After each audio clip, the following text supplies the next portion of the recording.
равғани сиёҳидона ба сустӣ олатҳои таносул, дафъ кардани гиреҳҳои асаб, мондагии камар барои қувват бахшидан ба узвҳои таносул ва ба ҳаракат овардани узвҳои таносул, ҳатто барои касоне ки аз мардӣ маҳрум гашта бошанд. ассалому алайкум тамошобинон ва шунавандагони азиз, мавзӯи имрӯзаи мо сиёҳдона ва хосиятҳои шифобахшии он мебошад ки дар баъзе минтақаҳо сиёҳдонаро сидона ҳам мегӯянд.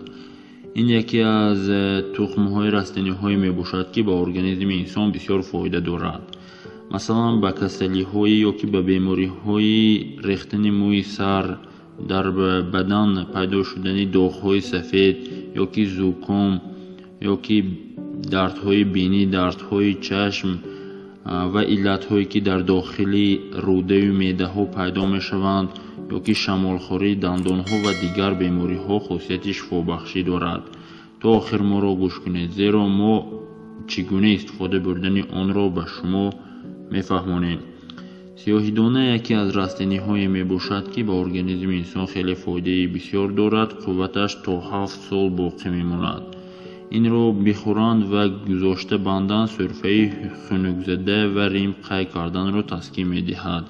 барои дарди узвҳои дарунии сина, ростнафас, вадянка яъне ки истисқо, зардпарварин, беҳузур, беҷо шудани дил, бемориҳои сипурс ва кулинҷи бодӣ даво мебахшад. инро ҳар рӯз ба дили наҳор бо давом бихӯранд, пешоб, ҳайз ва ширро равон мекунад. агар бо равған бихӯранд, ранги рухсораро сурх мегардонад, башарро соф мекунад. агар бо сирко бихӯранд, ҳамаи навъҳои кирми меъдаро ихроҷ менамояд. аз 4.5 то 10.5 грамми онро бо оби нимгарм бихӯранд, барои саги девонагазида дору ва бар зидди заҳри ғунда шифо мебахшад. ҳамин миқдорро бо сирко, асал ё ки сканҷабин биёшоманд, таби дирӯздармиён ва таби балғами кӯҳнаро шифо мебахшад. бо об ва асал бихӯранд, ростнафасро дафъ мекунад, сангҳои гурда ва хичакро майда карда мерезонад, табҳои кӯҳнаро шифо мебахшад. бо танаккори арманӣ бихӯранд, душвории шошиданро ислоҳ менамояд. сиёҳидонаро сӯхта бо руби мурд яъне бо оби ҷӯшонида ғафсгардонидаи мурд биёшоманд, ба восирро шифо мебахшад, яъне ки узвҳои биноиро шифо мебахшад. хоми онро бибӯянд ё дар латта баста як шаб дар сирко тар карда шудаи онро соида ба такрор субҳ дар бинӣ бирезанд, дарди сари кӯҳнаро ки аз сардӣ бошад дафъ мекунад. бастагии сурохии биниро мекушояд, зуком ва назлро барҳам медиҳад. инчунин каҷ шудани рӯйро ба ибро меоварад. дар ин бобатҳо давои бемисл аст. чун 7 адад тухми онро 1 соат дар шири занон тар карда дар бинӣ касе ки иллати зардпарварин дошта ва чашмонаш зард гашта бошад бичаконанд, иллатро дафъ мекунад. сиёҳидонаро куфта бо равғани савсани кӯҳӣ дар омехта дар бинӣ бирезанд, оби дар гавҳараки чашм фурӯ омадаро ки дар ҳолати аввал бошад дафъ мекунад. ва агар куфтаи сиёҳдонро ба такрор чун сурма ба чашм кашанд, гавҳаракро аз он оби фурӯомада холис мегардонад, ба шарте ки иллат дар ҳолати саршавӣ бошад. сиёҳидонро гарм карда ба сар гармбандӣ намоянд, зукомро дафъ мекунад ва агар ба узвҳои дигар гармбандӣ кунанд, бодҳоро таҳлил медиҳад. сиёҳдонро дар об ҷӯшонида ба он об сирко омехта ин таркибро дар даҳан гардонанд, дарди дандонро ки аз сардӣ бошад таскин медиҳад. онро куфта ба пеши сар гузошта банданд, назлҳои кӯҳнаро банд менамояд ва дарди сареро ки сабабаш хунукӣ бошад басанда месозад. сурохии бандшудаи биниро мекушояд. агар куфтаи онро ба сиркои хамир винни уксус мегӯянд ё бо сиркои ангури хамир сохташуда гузошта банданд, озахҳо, холи рӯи пӯст, иллати пӯстпартоӣ, дарди буғумҳо, доғи сафеди пӯст, пес, донача ва обилаҳо, инчунин шукуфаи пӯстро дафъ мекунад. و پیشابی کودکان خمیر کرده گذاشته بندند و رمهای سخت اوزخها و خل را دفع می‌گردانند. سیاهدان را کوفته با آب تربوز ابوجهل یا که حنظلی تر تازه سرشته به اطراف ناف بیمالند، کرم کدودانه را یعنی که سولیتیور را به قوت تمام اخراج می‌کند.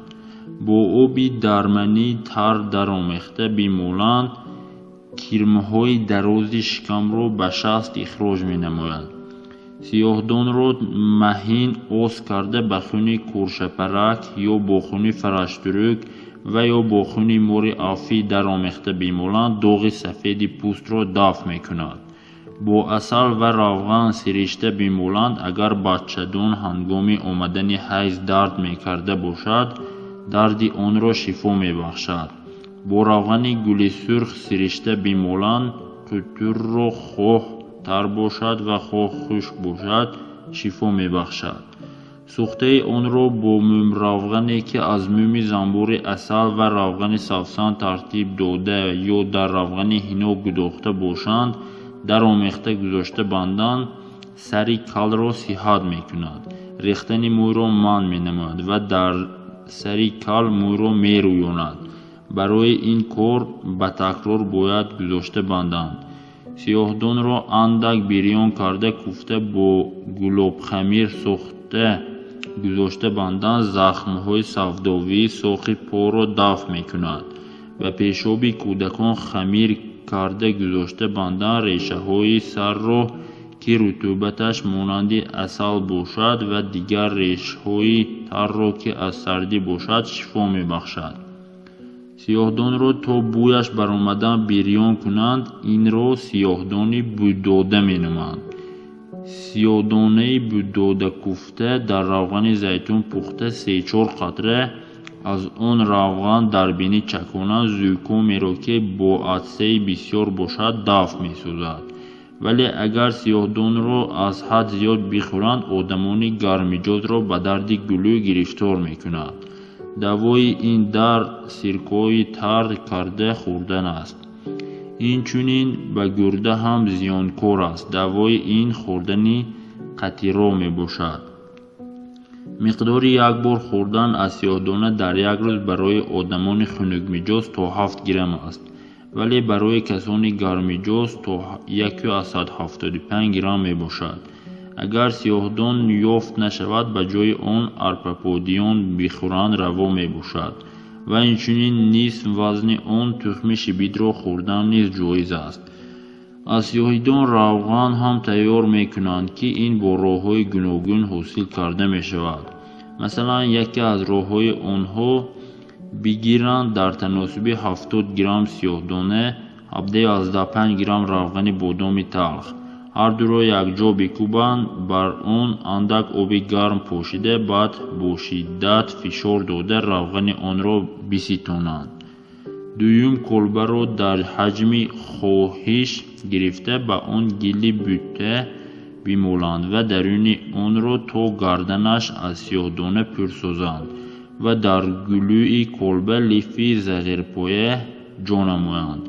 بعد بگیرند لگن یا تونیکه غفص را از میان جایش موافق گنجایش گردن کلبه سوراخ کننده کلبه پر کرده شده را سرازیر در آن سوراخ گذارند و از بالا و اطراف آن در روی لگن تیز بفروزند. روغن سیاهدانه جدا گشته در لیف پاکشوی به پایان فرود می آید.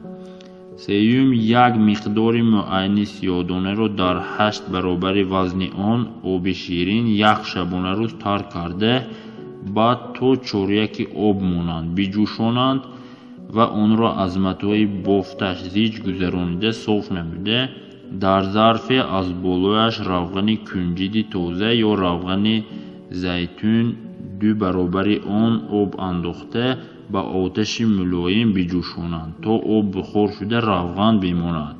احتیاط کنند که روغن داغ نگردد. مجاز روغن سیاهدانه در درجه سوم گرم و خشک است. خوردن این و مالیدنش برای علتهای فالج، کج شدن روی، جنگک شدن عضوها، дардҳои буғумҳо аз сардӣ, сустӣ, олатҳои таносул, дафъ кардани гиреҳи асабҳо, мондагӣ, дарди камар барои қувват бахшидани боҳ ва ба ҳаракат овардани аъзои таносул, ҳатто барои касоне ки аз мардӣ маҳрум гашта бошанд даъво мебошад. агар маҳз бо равғани зайтун равғанро тайёр карда бошанд, барои барқарор кардани қуввати мардӣ маҳрум ва ноумед гаштагон даъвои бемисл аст. ҳам хӯрданаш ва ҳам молиданаш миқдори як бор хӯрдан аз равғани сиёҳдона дар як рӯз то 7 грамм аст. ин буд маълумоти пурра аз китоби канзи шифо. ба канал обуна шавед, ба видео лайк монед, комментария нависед, ба дӯстонатон равон созед ва моро дастгирӣ кунед. ҳамеша дар паноҳи худованди азза ва ҷалла бошед.